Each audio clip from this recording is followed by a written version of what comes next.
Hi, everyone. Thanks so much for being here and for reconvening after lunch.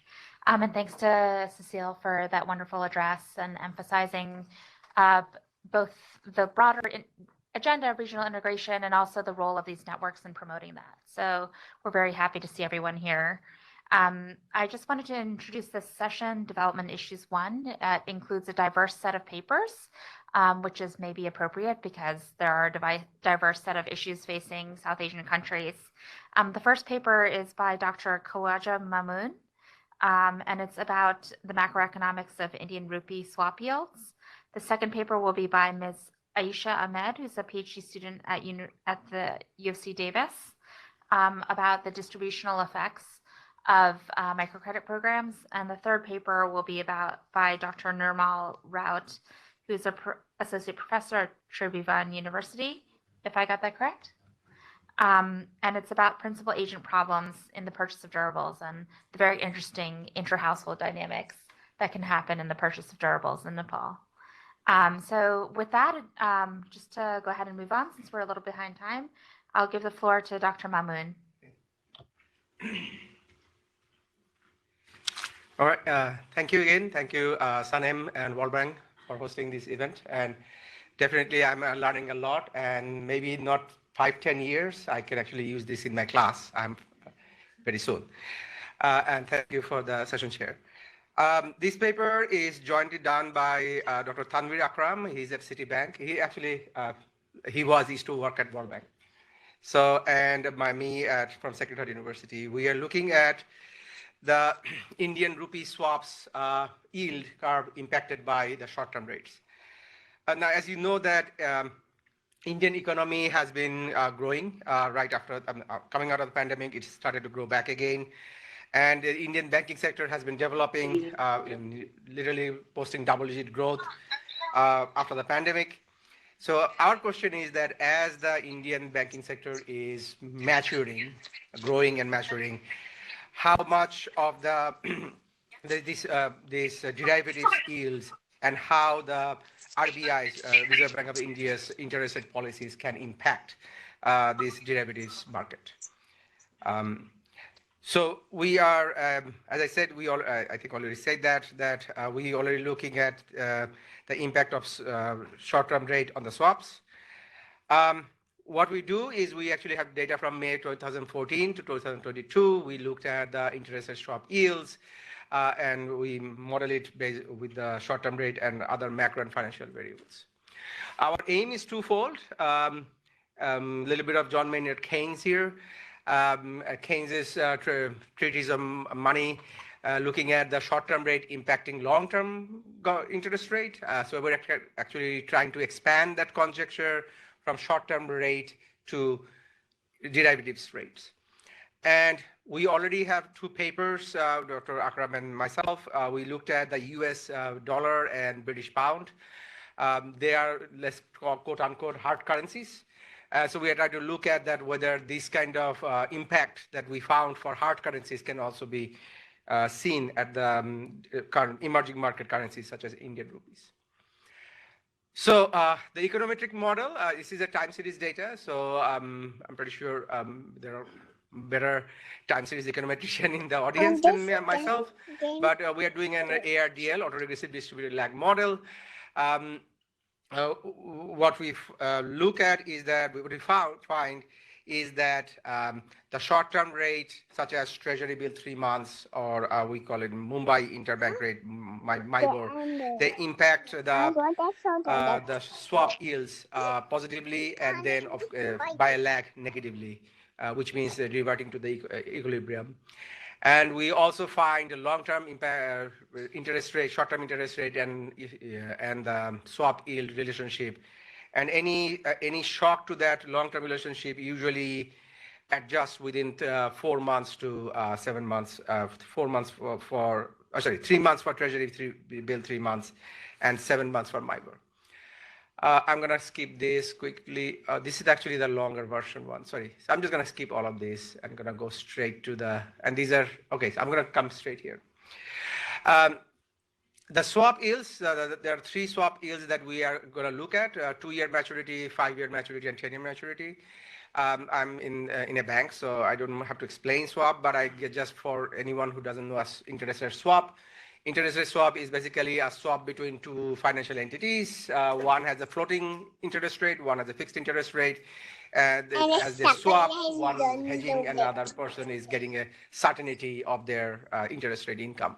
And that's basically a vanilla interest swap. The fixed rate that is paid, interest rate that is actually given, is actually the swap yield. And we actually have 2-year, 5-year, and 10-year tenure. The short-term interest rate is the treasury bill 3 months, and then the MIBOR, Mumbai Interbank Rate, is similar to LIBOR, which doesn't exist anymore. We actually have inflation rate, core CPI, which is without the food and energy, and then we have the CPI. For economic activity, we have the industrial production. Financial variables, we take the two types of exchange rate, one with the US dollar to Indian rupee, and one is the nominal effective exchange rate. There's a small description here that you have to read it opposite, just in case. And then we took the two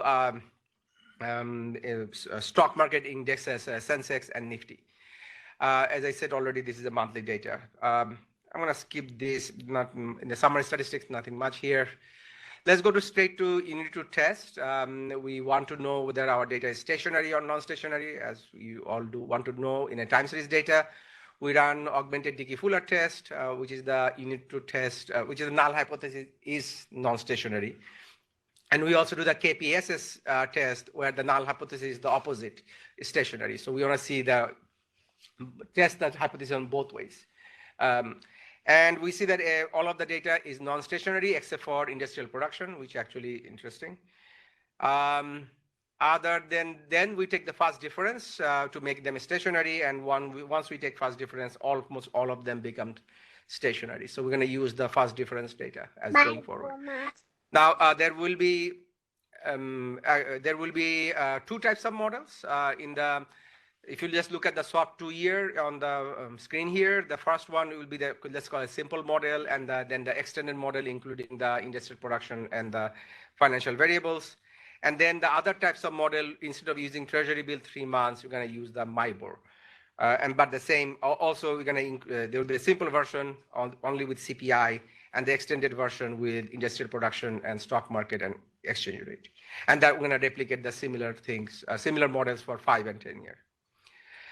So although ARDN model, Pesarons, we already showed that it doesn't have to be stationary. We can use the non-stationary data too. That's what we're doing here. I hope you can see it from the back. Actually, there are screens at the back too. So as you can see, that contemporaneous effect is strongly positive, and as it goes from 2-year, 5-year, and 10-year, the effect goes a little bit smaller. And the lag value is negative, which is actually good because it's saying that any deviation, the lag value is going towards the equilibrium, revert to the equilibrium. Other than that, core CPI showed positive results, which is basically saying during the high inflation rate time, swap rate goes up, interest rate goes up.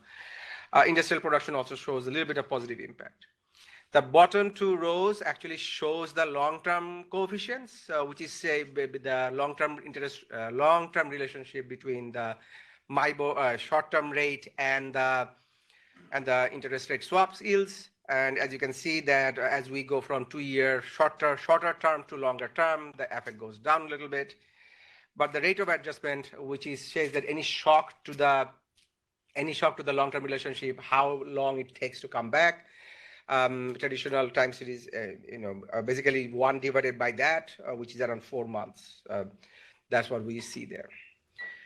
Okay, then we do a lot of model information, do lots of diagnostic tests, basically no serial correlation.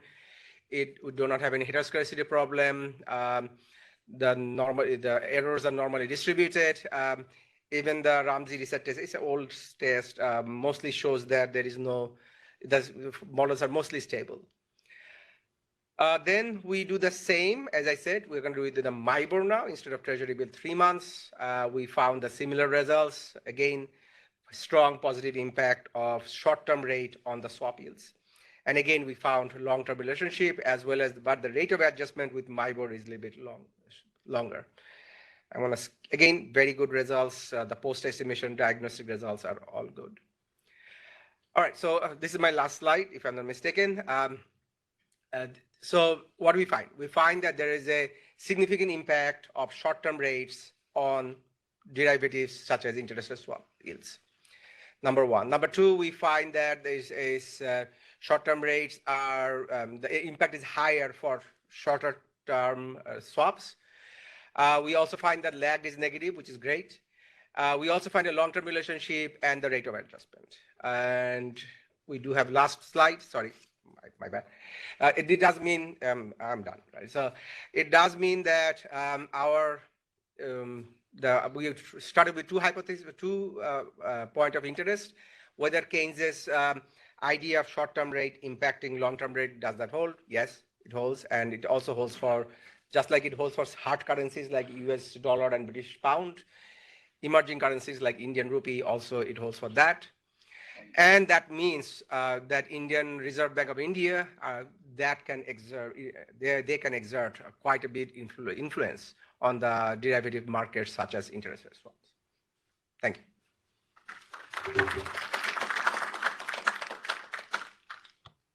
Thank you so much for that interesting presentation, Dr. Mamun. We have 5 minutes for questions. If there are any questions from the audience, we can take them now.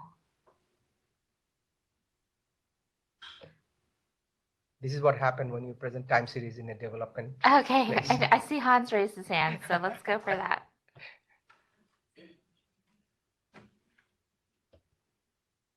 No, thanks a lot, and a very plausible result also, and Keynes will be happy. Just one question. Would it be possible that both interest rates, the short run and then the market rate for these longer run swaps, are influenced by the same factors? In the short run, that the market is looking more or less at the same variables that the central bank is looking at least in the short run, as an immediate reaction. After that, it goes back to their more fundamental equilibrium. Yes. So we, in this time series analysis, we do not look at causality, right? So we look at whether they're related to each other. And it does seem that they do. And yes, it is possible that other factors can impact both rates, yes. But when we do the lagged one also, it's also impacting. So even if like last period's short-term rate impacting this period's interest rate. So it may not be a reverse way, so at least that we found that one too. So which is good. And the long-term relationship does exist. And definitely any adjustment, as you said, that any shock to that long-term relationship usually comes back in a few months. So yes, short-term there is some relationship, and we're not claiming that one is causing the other. In just case saying that one can be influenced the other, and that can allow RBI to control, or should I say influence, the derivatives market through their short-term rates. Thank you. Are there other questions from the audience? Okay, thank you so much. We can move on to Ms. Ahmed's presentation. Thank you.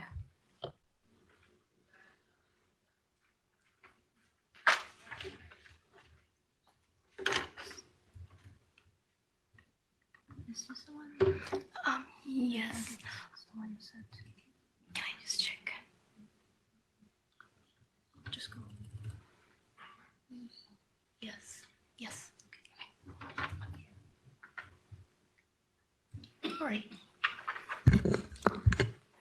Hi everyone, my name is Ayesha, and today I'm going to present my paper on the discussion of who actually benefits from the microcredit program. So a conventional collateral program has some conventional credit program has some collateral requirement, and so the people who are not able to meet the collateral requirement becomes quantity rationed. So poor people are systematically not getting access to the credit market. So in this context, microcredit program has been thought to be a revolutionary solution to the credit constraint for the poor people. And so they introduced the uncollateralized contract for the for people, but also to ensure the lenders, they also introduced the cost of social collateral. That is the joint liability. So this induces other form of non-price rationing behavior that deters the credit constrained people who are not credit constrained after the microcredit program may not be able to reach the full benefit. So this is defined in the literature as risk rationed agents who have lower expected well-being from the risky activities rather than the safe income they can otherwise choose. And so in this analysis, I want to examine whether individuals are risk rationed, and for the preliminary result, I want to see whether I want to present whether examining the impact of heterogeneity may reveal some dynamic of poverty among the beneficiaries. So the key research question I want to analyze eventually is that, do poorer people perceive the cost of defaulting more severely than the others? And are joint liability microcredit programs benefiting the wealthier agents in contrast to their claim to aid the poorest by introducing the risk rationing behavior among the poorer people? So in this analysis, I extend an existing model on credit market where I introduce how social collateral may make the individual choose certain type of activities that may not result into fully benefit from the from getting the credit or having the credit constraint relaxed. So in this simplified model, think about a small landless farm household who has the activity choice of picking a stable but low income generating activity, such as like farm yield that is not very much sensitive to irrigation, and there is the other choice which is riskier but high income generating activity, for example high yielding crop variety that may require a very cautious irrigation system. And so this is represented by the two types of income generating from the low risk activity versus high risk activity. And the low risk activity is stable, whereas the high risk activity depends on an stochastic shock term here, theta, which represents that in the bad state of the world, this will be closer to zero. So when a microcredit loan is introduced to an individual or a farmer, they have to consider either the collateral, the financial collateral, which is nearly zero in terms of microcredit program, but also there is an introduction of the social collateral and the interest rate. So this generates their net income from the low risk activity to be stable, which is equal to their income. And for the high risk activity, the net income depends on what is the state of the world. And in the bad state of the world, they lose the relatively low financial collateral, and as well as they risk the social ties or the social collateral they have in the community. And in terms of the high yielding in a good weather situation, then they have the income and also net of their principal and interest payment. So if the farmer's utility depends on just the consumable wealth under different type of activities, then we can find that under low income activity, their consumable wealth is their initial level of wealth and the income generated from their activity. And for the high risk activity, they have these a range of values they can potentially achieve depending on the state of the world. So if a household want to maximize the expected utility, this is how it will look like. And also it should be noted that in this model, I am assuming that the expected net return from the high yield activity will be larger, which is this, like this will be in expectation will be larger than the expectation from the low yielding but stable activity. But when an agent is very much risk averse, they may not perceive they may not think about the expected utility of the overall outcome. Rather focus on compare the stable income from the low yielding activity and the lower bound of the high yielding activity, which is under bad weather condition or bad environment. So I can generate the usual expected utility function from here. And if we take the difference in utility under traditional and high yield technology, then in a good state of world where the random shock variable value is larger, this is their outcome, and when in the bad state of world, they have this expected outcome stated here. So what is the takeaway from the model is that under traditional technology, under bad weather, traditional technology always outperforms the improved technology over the range of theta between 0 to theta tilde, which is the first term where under the bad state of the world, there will be always a negative to the pre-existing wealth. And under the good state of the world, the net yield or net expected utility can be higher, but the individual may not always incorporate this decision while this outcome while taking a decision. So even though in expectation they can have higher expected utility from the high yielding and high risk technology, they might be forced due to the social pressure or the social stigma for defaulting on the loan, and may choose to engage in an activity that is definitely going to give them some return, but not as high as expected, or not induce entrepreneurial incentive among individuals. So the risk ration agent will choose traditional technology at low loan qualifying wealth level due to the fear of default. And even if there is a high level of asset among individuals, because of their risk rationing behavior or because of their risk aversion, they can still choose not to take the risky or high technology activity. And this can be shown through this figure here. Here, under the conventional credit program, there are some people who are eligible for a loan versus who are not eligible, which can be subdivided into the risk aversion and relative asset space. And for the people who are eligible for the loan, there are some people who will not be adopting the risk technology because of having very high risk aversion. And so only the people who have relatively higher wealth, as well as they're relatively less risk averse, will be finally able to adopt the technology and reap the benefit of the access to credit market. So when we introduce a microcredit program, this actually shifts the quantity rationing bar farther to the left, where more people are able to actually access the credit market, which is through the microcredit loan, where even though more people are able to access the market, they may still have the risk perception, which may deter them to again benefit from the high yielding or risky activity or in entrepreneurial activity. And this is the additional space which might be a matter of interest that I want to explore in this study.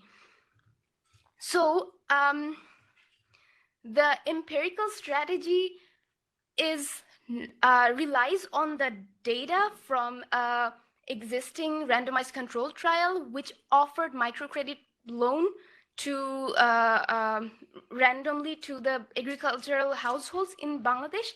But it must be noted that this is not a causal treatment effect. This is not, I cannot identify the treatment effect from the existing data I have here.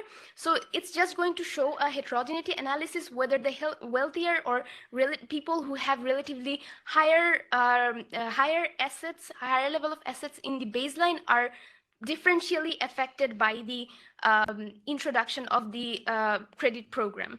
So the results are also a little bit noisy here. For example, just to focus on a few things, there are some increasing income from the non-farm and business income from the relatively wealthier people, but this is not necessarily due to differential effect from the treatment. And also, I have tried several other baseline asset level criteria, where it shows that sometimes because of the relatively wealthier people might be more interested, might be generating more benefit from the business after the treatment.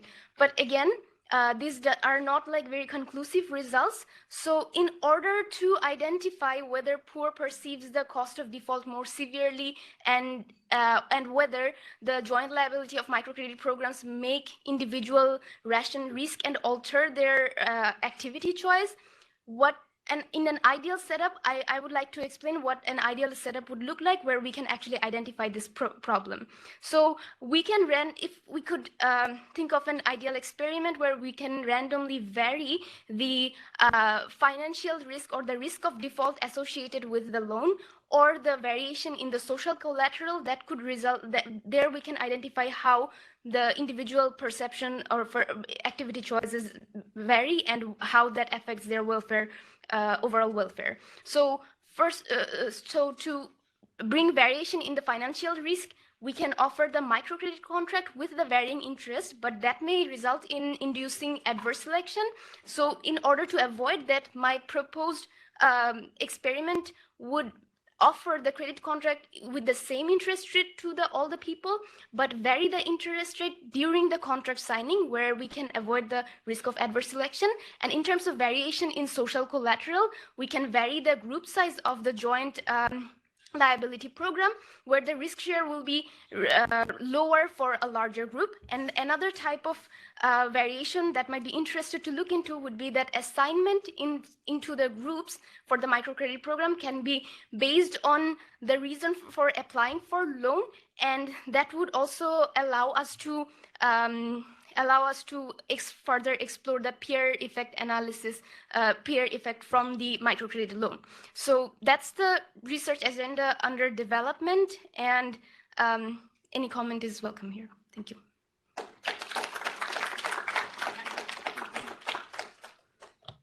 Thank you very much. Are there any questions from the floor? Okay, right here. Thank you, Ayesha. Great presentation. I'm very happy to see that in your PhD second year you have an agenda and it's going so well. So a few questions maybe you could address. So you have a nice model that could explain why this phenomena is happening. But let's say you have the ideal data now, because your current RCT data is not going to exactly pinpoint the parameters you need to address. But if you have an ideal data, how you would think you can estimate the parameters? For example, the risk parameter would be very important, right? Because when we're talking about microcredit, already we are under a cutoff where people are relatively poorer than the whole society. But within that distribution, you are trying to see whether relatively wealthier people are more risk neutral and getting the advantage of this new technology. So can you think about that ideal data set that you talked about it, but I just want to know more if you could be able to estimate those parameters. So to answer that question, my initial idea was that in terms of varying the interest rate other than the collateral, that would induce that whether they are getting they fear the default more than we can vary the risk of default or cost of default for the individuals, and that's how we can identify how the risk rationing or the risk perception is actually affecting the outcome. And of course there might be some more sophisticated way to develop the theoretical model to incorporate that.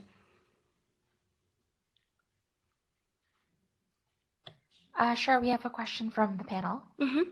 So in your model, the risk-free state, that there is no risk. I don't know whether I buy that, because think about, even if you're working for a farm where you actually get certain income, but that farm can do poorly too in a bad state. That's right. So maybe the risk parameters be different, but completely risk-free assumption, I don't know. So yeah, there is no risk-free activities for sure. That's true. This is just a simplified version of the real world. So what I'm trying to present is that there might be that some activities may generate more stable income than the others. So there is no risk-free world, but there might be some stable income jobs which will yield better income. For example, in terms of non-farm activities, wage labor in certain industries can be low return activities, whereas entrepreneurial activities can be high risk, but also may induce larger benefit, future benefit, or larger income in the long run.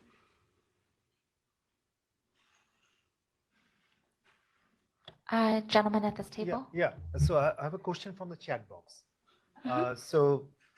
Fatima, she's asking, and she thank you for extending the theoretical framework. Do you have any ideas for modifying microcredit programs to reduce risk aversion and to nudge poorer beneficiaries to high-income activities? That is what I'm trying to propose, but I'm not sure how implementable it is in reality. But if we could do that, then the risk-free idea would be, or the dividing the risk among more people would be one way to address this, which is by varying the group size in a systematic way, which may reduce the risk share in each person within the joint liability group program. That's one thing. And again, risk of default in terms of interest rate, I'm currently thinking about, because the collateral is already zero. So the other way to incorporate the risk of varying the risk of default is by changing the interest rate, but not before offering the contract, because that may induce adverse selection. So what we want to do is that we will offer the similar type of program with similar interest rate among all the people, but when some people already accepts the contract and then they try to sign the contract, maybe then we can offer them you can get a discount in the interest rate, and we can observe whether they change their behavior with respect to this change, the lower risk of default. Are there any other questions, or should we move on? Okay, thank you so much, Ms. Ahmed. We have Dr. Kumar presenting now.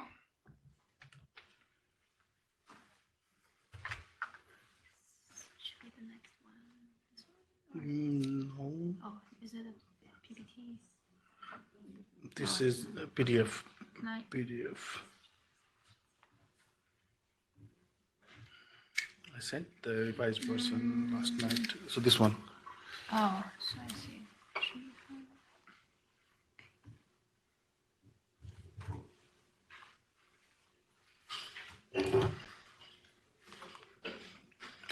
Thank you very much. So this is Nirmal Kumar Raut from Tribhuvan University, Nepal. So I'm coming all the way from Kathmandu.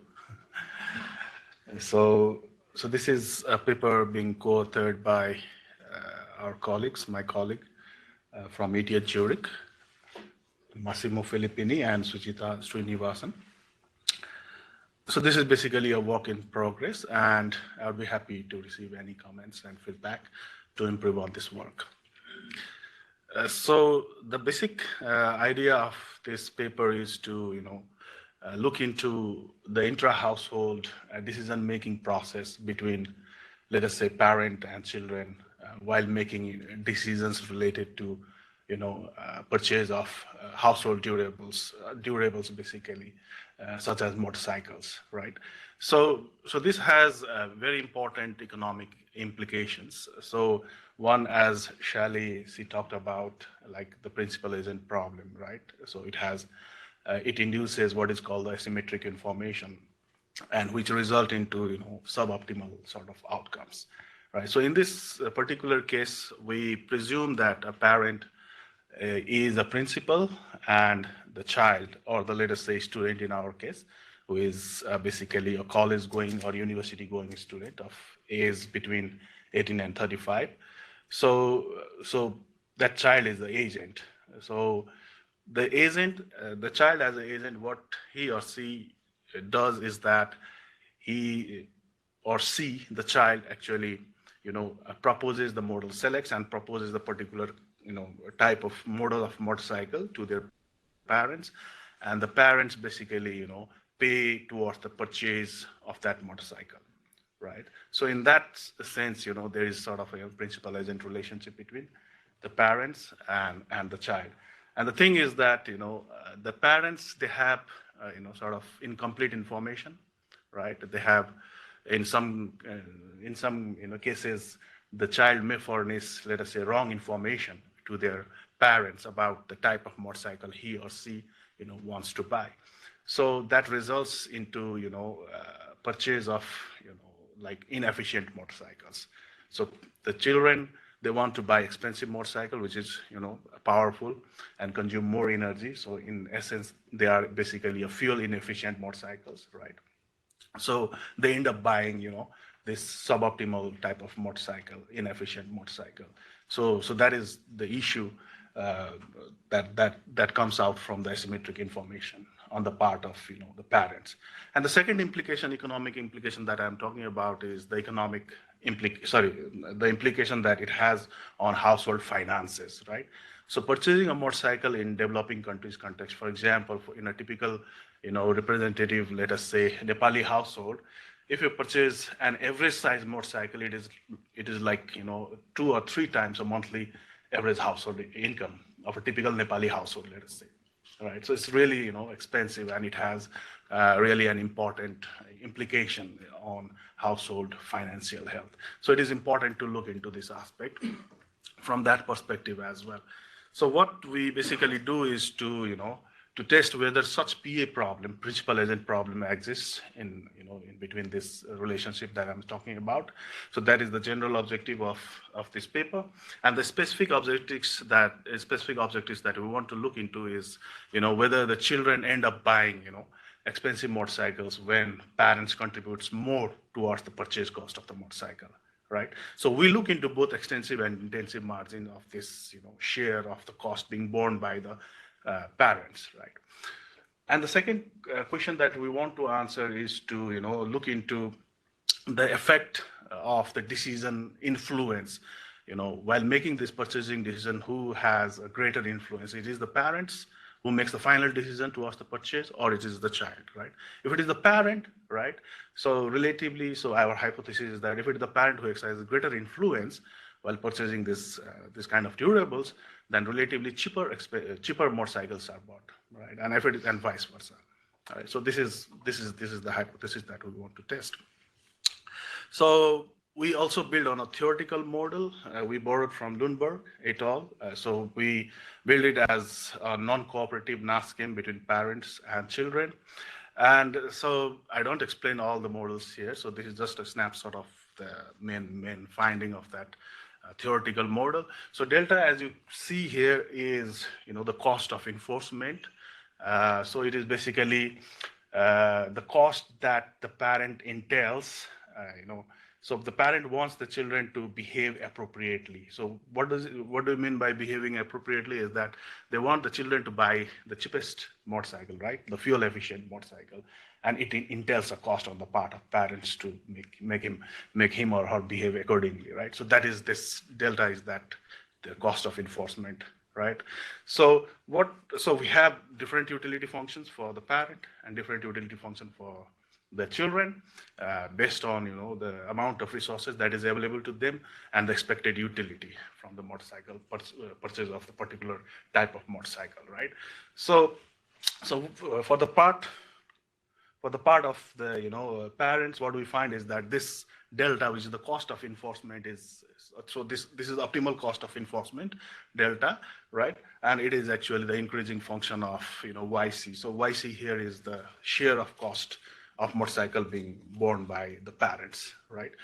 And for the part of the child, what we found is that the P is the optimal price of the motorcycle, right? And this is also the increasing function of the share of the cost being borne by the parents. So it's also increasing function. So this somehow shows that there might exist the principal agent problem in between the parent-child relationship. And what we do is that, so we use the data that we collected in the year 2021 from 2,000 college-going or university students in Kathmandu. So they are basically between 18 and 35 age group. Why did we select this 18-35 age group? Because we want to see the variation in the share of purchase cost, right? Because some of the children, some of the students, they might be working, right? And they might be contributing something towards the purchase cost of the motorcycle. So we want that variation for the identification, right? And then, so the PA variables that we considered are the parents' share of the purchase cost. So as I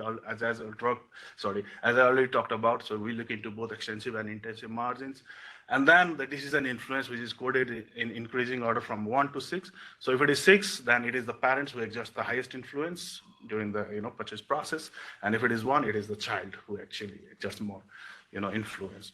And we also controlled for a bunch of other socioeconomic characteristics, as you can see, and also bike-related attributes or bike-related fixed effects. For example, engine size, the brand of the motorcycle, and years being bought. So this is the standard empirical model that we consider. So this is the price of the motorcycle to the left-hand side. On the right-hand side, so our variable of interest is PAI. This is the principal agent variable, and this is the bunch of other characteristics. And bike J is the bike fixed effect, and epsilon Ij is the error term. So we run both OLS and 2SLS. Why 2SLS? Because of course there are numerous sources of endogeneity of PA variable being endogenous, right? So as we can think of, they are kind of there is simultaneity bias, right? So you can think of that. So for example, the parents might decide how much to contribute towards the purchase of the motorcycle based on depending on the type of motorcycle being bought, right? For example, the parent may decide to contribute more if relatively cheaper motorcycles are being bought, right? So there might be simultaneity bias as well. So there are a number of reasons as to how a PA variable can be endogenous. So what we did is that we use instrumental variable. So the instrumental variable that we consider is the birth order of the mother. So this is a typical and standard sort of instrumental variable that is used in development economics literature, right? And it is a good predictor of an individual's physical and mental growth or outcome in the future, as well as their decision-making capabilities. So that is why we use this instrumental variable. So I didn't show the descriptive statistics of other socioeconomic characteristics, just the principal agent variables. As you can see that parent share of purchase cost, so almost like 70% of the total purchase cost of the motorcycle is being borne by the parents. So this is very atypical in developing countries setting, right? So wherein the parents contribute the highest towards it. And we also look into decision influence, as you can see. So it is 2.56, so it is a bit less than 3, which is the median value, which indicates that it is actually the child who is exerting more influence, while making purchase decisions. So let me move on to my results.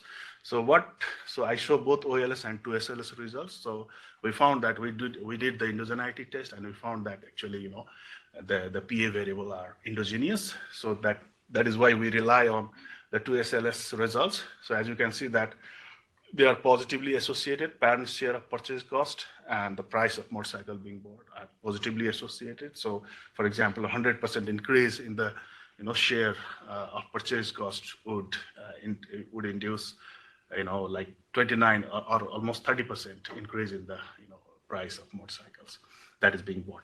And likewise for the decision influence variable also, it is negative. That means if it is parents who is exerting more influence, then relatively cheaper motorcycles are being bought, right? So we also look into the extensive margin using control function approach, because we have a dummy endogenous variable in that case. So for nonlinear model, we use control function approach, but it's not significant, but still it's positive, right? Which indicates that there's some sort of principal agent problem there. So this is my final slide. So what we showed is that yes, we found that there is a PA problem in intra-family decision making when the actions of children are misaligned, right? Is not aligned with the intentions or goal of parents, and we came up with a stylized theoretical model, a very simple static game model, right? And then we tested that model as well, by using data from Kathmandu Valley, and we found that PA problem exists. And what is the implication? So it has a really important implications I already talked about, right? Implication on financial health of the household, as well as environmental and human health. So thank you very much.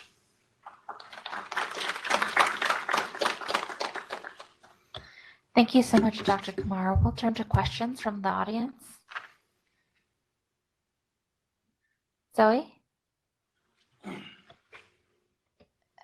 Thank Thank you. Very interesting perspective on intra-household bargaining, I guess. Yes. So did you think about, or I wonder how it would change if you consider altruism by parents? I guess maybe it also depends on type of goods. Specifically to motorcycle, I don't know how altruistic parents would be. So that is the limitation in our model. We do not consider altruism because we consider these two entities, parents and children, as very different, right? They try to maximize their own utility. So they do not consider each other's utility in their utility functions. So that is the limitation. So that is plausible, I guess, right? That limitation, because the child as an agent, right, he tries to maximize his own utility function, right? So irrespective of, I don't know, maybe because of the low level of consciousness on the part of the child, they do not want to care about what is the implication of a decision in household finances, right? So that is we take it as an assumption in our. There's a question in the back. Hi. So I wanted to ask if you could talk a little bit more about the instrument variable and how it's related to your endogenous variable. Okay, yeah, that's a very nice question. So yes, birth order of the mother, right? So because we're talking about parents also making decisions, right? So birth order of mother, actually, for example, let us say if you are youngest in your household, so it is most likely that, I'm not sure, in different contexts it might be different interpretation. So in our context, in developing countries context, if you are a youngest, then you are likely to get less attention, maybe in terms of parental investment on health, on education, you're likely to get less attention, and that might also affect your decision making abilities in the future. So that is how we want to kind of see the relationship. Thank you very much, if that answers your question. I think there was one more question here. So I actually had a similar question about the instrument, and I'm thinking in the context of South Asia, and I don't know to what extent this is a problem in Nepal, but there is a lot of son preference, which can affect sex ratios, and also the birth order may not be completely exogenous in that context, because then girls are more disproportionately like to be in the first, be the firstborn, the secondborn, because then parents may stop their fertility after they have a son. And so I wonder how that plays out in your context with the instrument. So in our case, I guess I need to check the descriptive statistics. I think it is the male, child or male student who is mostly buying the motorcycles, right? So I think birth order, I guess, I don't know. You can show it as to be an endogenous variable as well, but it is plausibly exogenous because we tested it, right? And our test shows that it is exogenous. So that is how we actually do it, right? So yeah, that is what I can say. Do we have time for one more question if there are any? Okay, looks like we can wrap this session. Thank you so much. One more round of applause for our panelists. Thank you. We can go straight to the next session then.